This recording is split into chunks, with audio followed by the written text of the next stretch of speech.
Hai sahabat inspirasi, kembali lagi di channel Kapten Faizal New, di mana setiap episode adalah langkah kecil menuju pencapaian besar. Mari kita gali potensi diri dan raih tujuan kita. Pada episode ini, sebagaimana janji saya di vlog sebelumnya, saya ingin berbagi tentang jenis kepemimpinan di suatu organisasi, khususnya di atas kapal. Saya melakukan survei kecil kepada 80 pelaut yang menduduki jabatan Chief Officer dan Nakoda, dengan masa layar antara 7 sampai 25 tahun. Dengan pertanyaan, tipe kepemimpinan apa yang paling sering Anda lihat di atas kapal? Adapun jawabannya seperti ini. Jawaban terbanyak yaitu tipe birokrasi leadership, yaitu 22,5% atau sebanyak 18 orang. Sementara terbanyak kedua yaitu servant leadership, 21,2% atau sebanyak 17 orang. Dan yang ketiga adalah participative leadership, sebanyak 17,5% atau 14 orang. Sementara jenis kepemimpinan lain yaitu transformational leadership 13 orang dan kepemimpinan autokratis 10 orang. Serta yang paling sedikit yaitu kepemimpinan transaksional sebanyak 8 orang. Pada saat survei ini saya sebarkan, saya juga sudah memberikan sedikit penjelasan awal, definisi dari tiap-tiap jenis kepemimpinan untuk mengurangi bias dalam menjawab. Adapun kenapa saya memilih ke-6 jenis kepemimpinan ini, mengacu pada modul dari International Maritime Organization, yaitu IMO Model Course 139, Leadership in Team and Teamwork. Nah, untuk pendalaman, pada bagian wawancara, saya melakukan satu lagi pertanyaan kepada responden. Mengapa mereka memilih jawaban tersebut? Dan saya temukan bahwa alasan mereka memilih kepemimpinan birokrasi misalnya, karena usianya yang lebih muda daripada anak buahnya, artinya lebih muda. Jadi lebih nyaman kalau menerapkan tipe ini. Untuk kepemimpinan birokrasi leadership ini, karakteristiknya memang berfokus pada struktur, aturan, dan prosedur formal dalam organisasi. Pemimpin yang menerapkan kepemimpinan birokrasi biasanya sangat mengikuti protokol yang sudah ditetapkan, dan keputusan diambil berdasarkan peraturan dan kebijakan yang ada. Kalau kita dalami sedikit lagi jenis kepemimpinan birokrasi ini, pertama kali diperkenalkan oleh Max Weber, seorang sosiolog Jerman pada awal abad ke-20. Weber mengembangkan konsep ini sebagai bagian dari teorinya tentang struktur organisasi dalam birokrasi masyarakat modern.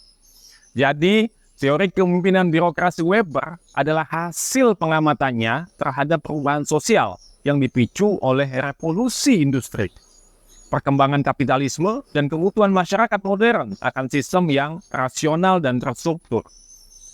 Namun dalam perkembangannya, teori birokrasi mulai menghadapi berbagai kritik, khususnya karena dianggap kurang adaptif dan cenderung menghambat inovasi.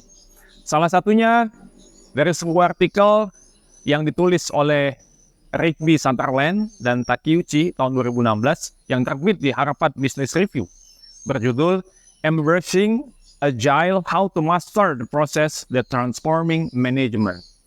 Mereka menguraikan bagaimana pendekatan agile atau lincah lebih adaptif daripada pendekatan birokratis dan mendukung kolaborasi serta inovasi pada tim.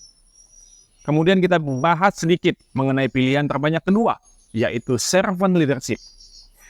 Menurut responden, alasan memilih tipe ini adalah dengan memenuhi kebutuhan anggota tim akan membuat mereka loyal kepada organisasi. Servant leadership adalah konsep kepemimpinan yang pertama kali dipopulerkan oleh Robert K. Greenleaf pada tahun 1970-an. Gaya kepemimpinan ini berfokus pada prinsip bahwa seorang pemimpin harus bertindak sebagai pelayan bagi tim atau organisasi yang dipimpinnya. Instead of the people working to serve the leader exists to serve the people. Ini konsepnya. Pendekatan ini mengutamakan kebutuhan, pertumbuhan, dan kesejahteraan anggota tim di atas kepentingan pribadi si pemimpin, serta mengarahkan mereka untuk berkembang secara profesional dan pribadi. Tantangan dari servant leadership ini adalah pada bagian mencapai keseimbangan antara memenuhi kebutuhan karyawan dan tim atau mencapai target atau hasil dari organisasi. Karena sejatinya kebutuhan karyawan sangat beragam dan berubah. Dari beberapa literatur yang saya baca, bahwa jenis servant leadership cocok digunakan pada organisasi amal atau sosial, institusi pembelajaran atau pendidikan, serta organisasi yang berbasis layanan pelanggan seperti perbankan, retail, dan perhotelan. Kebijakan servant leadership ini bisa diketahui dari publikasi dan laporan tahunan dari perusahaan tersebut, pernyataan dan wawancara dari pimpinan perusahaan, analisa penelitian, serta hasil kajian dari konsultan. Kemudian kita masuk ke terbanyak ketiga, yaitu participative leadership. Tipe kepemimpinan ini juga dikenal sebagai kepemimpinan demokrasi, democratic leadership. Berikut beberapa tokoh utama yang mengawali teori ini, antara lain Kurt Lewin, seorang psikolog sosial, sering dianggap sebagai salah satu pelopor konsep kepemimpinan demokratik. Lewin melakukan penelitian tentang gaya kepemimpinan ini pada tahun 1930-an dan mengidentifikasi 3 gaya utama: otoriter, otoritarian, demokratik, dan laissez-faire. Dalam gaya demokratis yang sekarang dikenal sebagai kepemimpinan partisipatif, pemimpin melibatkan anggota tim dalam pengambilan keputusan. Yang Lewin temukan meningkatkan motivasi dan kepuasan kerja. Kemudian tokoh yang kedua adalah Douglas McGregor yang kita kenal dengan teori X dan Y. Pada tahun 1960-an yang menjadi landasan penting dalam manajemen sumber daya manusia. Teori Y mengasumsikan bahwa karyawan secara alami, termotivasi, kreatif, dan ingin mencapai tujuan bersama. Karyawan dianggap memiliki kemampuan untuk mengatur diri mereka sendiri, mengambil tanggung jawab, dan merasa puas ketika diberi kesempatan untuk berkontribusi. Menurut McGregor, pemimpin yang mengikuti teori Y percaya bahwa karyawan memiliki potensi dan nilai yang besar bagi organisasi. Mereka cenderung memberikan kepercayaan dan tanggung jawab, serta kesempatan bagi karyawan untuk berkembang. Teori ini juga menyatakan bahwa karyawan merasa lebih termotivasi ketika mereka dilibatkan dalam pengambilan keputusan, sehingga mereka merasa memiliki peran penting dalam organisasi. Sementara teori adalah sebaliknya. Kemudian, kepemimpinan partisipatif atau demokratik ini adalah gaya kepemimpinan di mana pemimpin itu melibatkan anggota tim dalam proses pengambilan keputusan. Dalam model ini, pemimpin tetap memegang kendali akhir, tetapi mereka memberi kesempatan kepada anggota untuk berkontribusi, memberikan ide, mendiskusikan beberapa pilihan sebelum membuat keputusan. Namun, ada beberapa tantangan dalam penerapan jenis kepemimpinan ini, antara lain. Yang pertama, proses pengambilan keputusan yang melibatkan banyak pihak, jadi pasti lebih lama, karena perlu mempertimbangkan berbagai masukan dan mencapai kesepakatan bersama.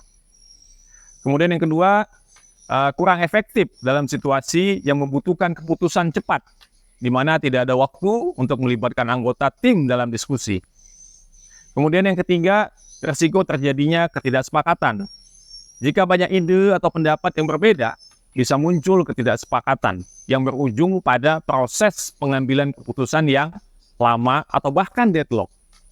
Kemudian yang keempat, perlu keahlian dan keterampilan memimpin yang baik, kesabaran ekstra, dan kemampuan untuk mengelola dinamika kelompok, agar setiap anggota merasa didengar tanpa memicu konflik, serta memastikan bahwa partisipasi berjalan efektif tanpa mengorbankan produktivitas.